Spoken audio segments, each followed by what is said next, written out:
there is only one choice that is sufficient in my mind, and that is the United States has to be the big dog on the block to support our friends and allies like Taiwan around the world.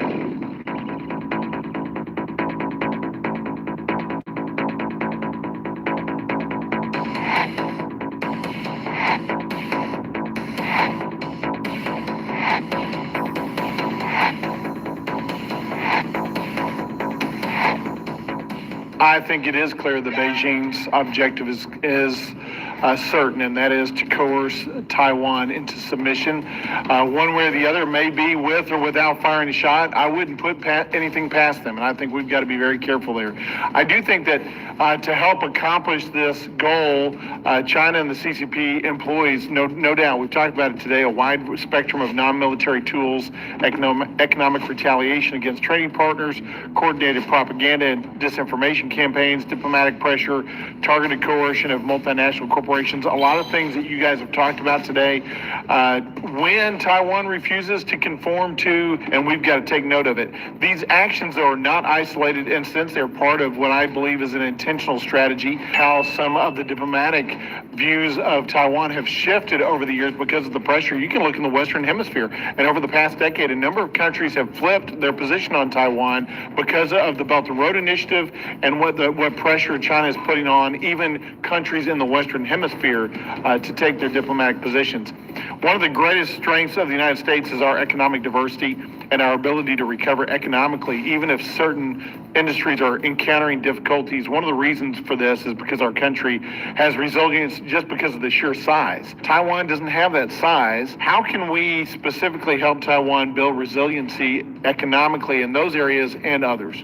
So we have seen instances in the past where the PRC puts a great deal of economic coercion both on Taiwan and on other partners.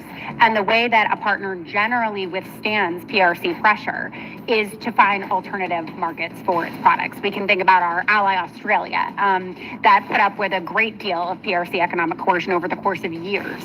And that diversification process was what allowed it to come through. Because Taiwan is geographically smaller and is smaller as an economy, as you say, doing that work ahead of time, we should be looking at European countries that have significantly stepped up their interest and stake in Taiwan issues in recent years as potential destinations. Yeah, it's exactly what we need to be doing. It's a long-term project. It's not short-term. It takes dedicated policies to do that over a number of years, but we absolutely have to do that. What we also have to do is continue to stand with Taiwan, critical partner to us. This issue is not just about the Indo-Pacific region. It's not just about Taiwan. It's about the U.S. national security. It's about stability, security, prosperity in the Indo-Pacific region and around the world. And it's about, are we going to be a force on this world stage for good, or are we going to allow somebody like the CCP to dominate? There is only one choice that is sufficient in my mind, and that is the United States has to be the big dog on the block to support our friends and allies like Taiwan around the world. However, the opposition parties in Taiwan, the KMT and the TPP, have been undermining deterrence. They have undermined and blocked President Lai's special budget in the legislature.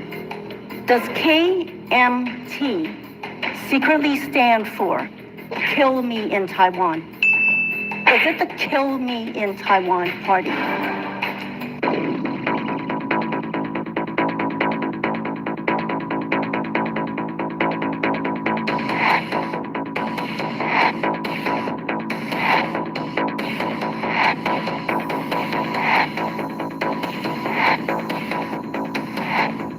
The Communist Party of China, or CPC, has been gaslighting the world about Taiwan. This distortion of reality is political warfare. It is critical to counter this political warfare. This means showing Xi Jinping that his dream of national rejuvenation with its requirement to attack and annex Taiwan will become a nightmare. China might try to coerce Taiwan and other countries, but that coercion is not very effective. However, the opposition parties in Taiwan, the KMT and the TPP, have been undermining deterrence. They have undermined and blocked President Lai's special budget in the legislature. Even helps the CPC's propaganda on so-called national rejuvenation and its united front tactics. So I have a question, actually two questions for the KMT, the Kuomintang. Does KMT secretly stand for Kill Me in Taiwan? Is it the Kill Me in Taiwan party? Can the KMT meet a challenge to write its own national defense strategy? Now, I want to highlight the big lie. For years, Beijing's lawfare has been distorting UN General Assembly Resolution 2758. Resolution 2758 did not determine Taiwan's status as part of China. In fact, it is so egregious that the resolution doesn't even mention Taiwan. In fact, the Pentagon's Undersecretary for Policy, Elbridge Colby, just spoke in late January, and he talked about a stable relationship with China. But I ask, how can he say that the Trump administration respects China's proud history with its Tiananmen crackdown, genocide of Uyghurs, and the 20-year sentence for Hong Kong's Jimmy Lai?